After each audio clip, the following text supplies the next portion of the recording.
Ama gördün sen 1 milyon dolar verdim mesela. Uçsa gitti ama dümdüz o ikide bak. Ne tele gitti? 1 milyon verdim de.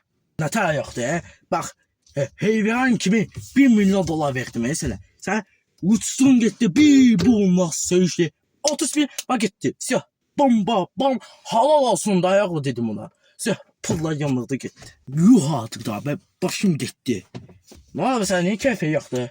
Benim keyfim yoktu. Yorulmuşum. O kadar kampta oynamışam ki yuh demeyeceğim daha söz yok. Altıma çatmışık eve. Biraz eline yatak. Eve gidelim. Al sana uğraşacak. Sağ ol. Aa, bir dakika daha ya. Devam edecek. Aa sana pasport var. Ne pasport? Aa ver diyorum. Hayla. Ben diyorum zıt pıt. Beni bilemedi. O neydi bile? Sen lan. Eyleme.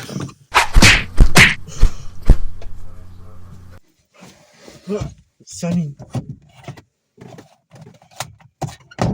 Pasport yakında. Yakında pasport. Yok da sende.